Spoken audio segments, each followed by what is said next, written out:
for as deadline closes. Players are seeking a salary cap of $10 million, 30% of league revenue. The league believes it will cost it'll be an atrocious loss. 30% is crazy, bro. How do you give 30% of something you ain't got? That tension you're feeling isn't opinion, it's a warning. Adam Silver is said to be at his limit as CBA talks unravel. We're just 48 hours away from a lockout, and the divide between player demands and league finances isn't large.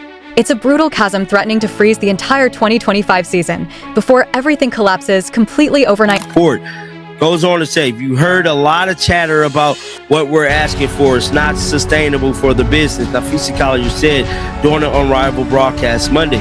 Being on this side with Unrivaled, I know what it takes to run a sustainable business. Yeah, but you ain't had this business for 30 damn years. If they can't find them. Here's the figure igniting total chaos: 30%. The WNBA Players Association delivered a proposal 2 weeks ago demanding 30% of total revenue plus a salary cap leaping from $1.5 million to $10.5 million per team. Front Office Sports verified those numbers on January 7th, 2025. The league's reply: analysts say this plan would create $700 million in losses across the life of the CBA. Not slimmer profits, real losses that could bankrupt franchises outright, immediately, completely, fast. To put people in place who can. We're proving that it's possible. There is a way. We're thriving in it. Y'all thriving in it. Your league only been around for 2 years. How could you base your 2-year data off 30-year data? They've been having to pay salaries, pay for arenas, pay for different things for the last 30 years. And they just now, we don't even know if they even made a profit. Just last year when Caitlin Clark came, they was at a $24 million loss. Do we all forget this? That clip right there exposes the real fault line. The Unrivaled League has existed for less than 2 years, built on a completely different financial structure. Yet players are pointing to it as evidence that WNBA ownership is lying about what's sustainable. But here's what that comparison leaves out. The WNBA has been financially supported by the NBA for 28 straight years. In 2023, the league posted a $40 million loss. In 2024, even with the Caitlin Clark surge fueling historic ratings, the league still finished $24 million underwater. Players aren't wrong for wanting more, but they're negotiating as if the money is already there, when the financial reality tells a very different story. Now, Nafisa Collier been tripping. It says both sides agreed to second extension hours before the CBA was set to expire on November the 30th. Last month, the WBPA authorized a strike in a vote that included 93% of participation from players. 98% voted to allow the union's executive committee to call a strike when necessary. Now, if both sides can agree. Now, let's break down what the league actually put on the table, because this is where the story takes a turn. In early December, the WNBA offered players 70% of net revenue. Not gross revenue like the players are demanding, but net. People close to the negotiations say that translates to roughly 15% of total gross league revenue. The salary cap would jump from $1.5 million to $5 million per team. Max contracts would climb past $1.3 million, and average salaries would rise above $500,000 over the life of the deal. That's more than 3 times the current cap for a league that has never posted a profit that isn't a token offer. It's a massive shift. But the players turned it down because they don't want net revenue sharing. They want gross. Not later. Not eventually. Now stop is whether in the form of a lockout initiated by the owners or strike initiated by the players would not be automatic. If neither side initiated a work stoppage, negotiation could instead enter a period of status quo. Under the terms, so this is what's finna happen possibly, y'all. So it said under the terms of the current CBA, the players cannot strike without terminating the extended agreement. But if negotiations are under status quo, the union could call a strike at any. What makes this standoff so dangerous is the clock. Both sides already pushed the deadline back twice. First on November 30th, when the original CBA was supposed to expire. Then again in late December. But now it's January 7th. The January 9th midnight deadline is looming, and there's still no agreement in sight. No compromise. No landing zone. Just silence and pressure building by the hour. The WNBA Players Association held a strike authorization vote back in November, and the numbers were staggering. 93% of players participated. Of those, 98% voted to give the executive committee the power to strike if needed. That's not posturing. That's not leverage for show. That's a loaded weapon sitting on the table, and everyone in the room knows it. Right. It is. If the union could call it, that's probably what's going to happen after the 9th. I'm the first one calling this. That's probably what's going to happen on the 9th, probably late January 9th. No more extensions. It's going to be a strike that will be forced by the union. The union is more than likely, from what I'm reading, it's going to be the ones to inflict this strike onto the WNBA. Now, that's what this... And this is the trigger that makes the strike feel almost unavoidable. Under the current CBA framework, players can't walk out without officially ending the agreement. But if talks slide into what's known as a status quo period after January 9th, where the old deal stays in place while negotiations drag on, the union gains the ability to strike at any moment without notice. No new vote. No fresh approval. The executive committee already holds that authority, which means even if the league survives past January 9th without a lockout, the shadow of a mid-season strike would loom over every game, every TV deal, every sponsorship conversation. And that kind of uncertainty doesn't just slow momentum, it can crush it. Adam Silver is frustrated as hell. Like, why we can't get this deal done? Like, it's not for to be a WNBA season, guys. I really don't think it is. Like, not at this, they're asking for down there half of the revenue. Like, how are we gonna give you half when we don't even have half to give? They don't even have half to give. Yeah, I do understand it, right? Guys, get down in the comment section right now. Let me know your thoughts about this one. Make sure you keep the bells on. And let's put this 30% demand into cold, hard perspective. NBA players earn roughly 50% of basketball-related income, but that's a league pulling in nearly $10 billion a year, with decades of consistent profits and a proven model. The WNBA, by contrast, generated about $200 million in 2024.30% of gross revenue in a $200 million league that's already losing money? That's $60 million off the top before a single expense is touched. Arena rentals, travel, staff salaries, marketing, broadcast production, all of that comes out of the remaining $140 million. And don't forget, the league posted a $24 million loss last year even without this inflated salary structure. The numbers don't just fall short, they guarantee the league would face bankruptcy within 3 years. Fans, they're killing the interest. Y'all talking about fans, tweeting, us making videos. Y'all doing everything y'all can to sabotage y'all current little hype that y'all got.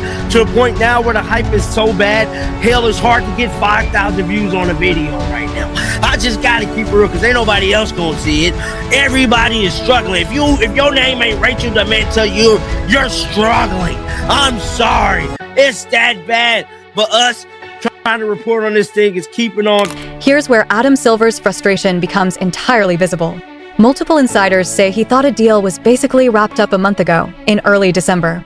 The league had presented what they saw as a bold, generous offer, tripling the salary cap, guaranteeing revenue sharing for the first time in WNBA history, and paving a path for max salaries exceeding $1 million. Silver expected the players to respond with small tweaks. They'd meet halfway. The agreement would be announced before Christmas. But instead, the players came back with a 30% gross revenue demand, financially impossible in the league's current reality. Now, Silver is forced to step in personally, negotiating a deal he assumed was already settled, while the clock races toward a January 9th deadline. One misstep could trigger a lockout or a strike that could wipe out every ounce of momentum Caitlin Clark's rookie season created. Being said, bruh, let's dive into this article that has just been released about an hour ago, man. This is for Front Office Sports. Not even an hour, about an hour ago. So this is the current state of the WNBA. So WNBA. This is the part that should make every WNBA fan sit up. The league just had its most historic season ever. Caitlin Clark drove ratings that quadrupled in some markets. The Indiana Fever went from 4,000-seat crowds to selling out 17,000-seat arenas. Merchandise sales skyrocketed. National media coverage hit heights the league had never seen. Sponsors who ignored the WNBA for decades suddenly wanted a piece of the action. And the players' response to this unprecedented surge? A financial demand that, if implemented, would wipe out those gains and sink the league into catastrophic losses. It's not that the players don't deserve more. They absolutely do. It's that demanding 30% of gross revenue from a league that's never turned a profit isn't strategy. It's a financial suicide pact. Here's what makes this situation so uniquely infuriating. The players' grievances are real. WNBA salaries have been embarrassingly low for elite athletes. Many have been forced to play overseas year-round just to survive. The league underinvested in marketing for decades. Owners treated the league more like a charity than a business. All true. But decades of neglect can't be fixed by demanding terms that guarantee collapse. Caitlin Clark proved the league can grow, but growth takes patience. One breakout season doesn't erase 30 years of stagnation, nor does a revenue-sharing model that defies basic economics. The league's offer of 70% of net revenue actually makes sense. Net revenue means after covering bills, arena costs, travel, production, staff, the remainder is split, giving players the majority while keeping the league sustainable. It allows growth. It builds a partnership where everyone benefits when the league succeeds.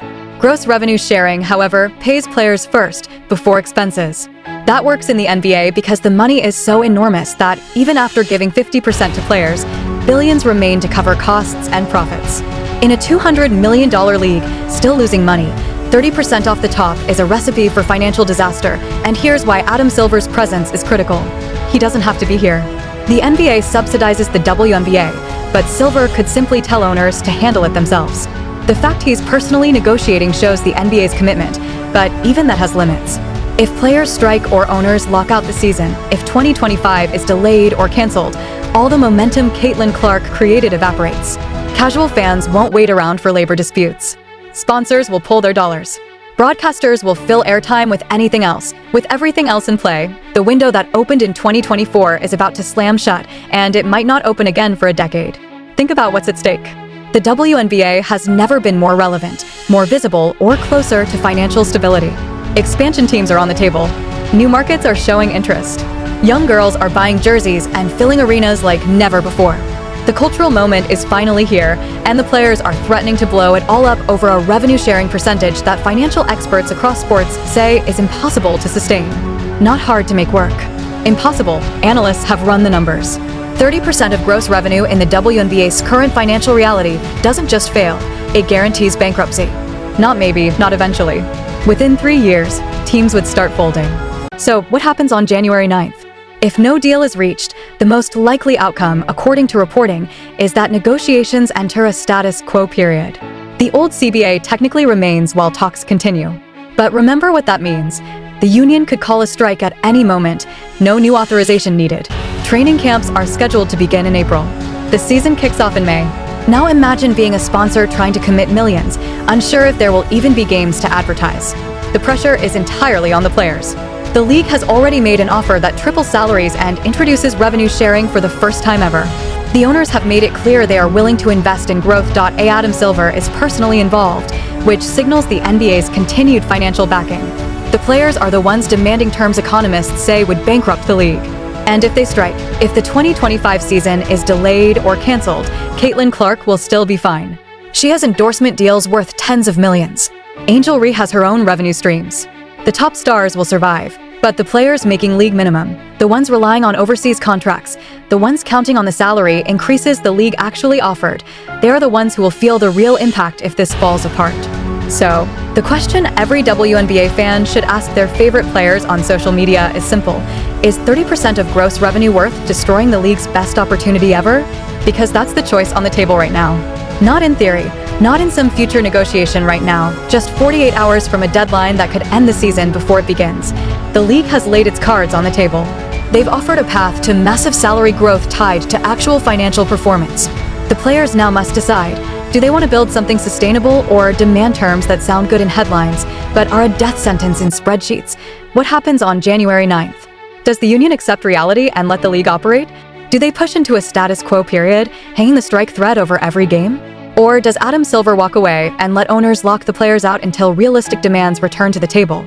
Drop your prediction in the comments, because we're about to see if the WNBA's breakthrough moment becomes its breaking point.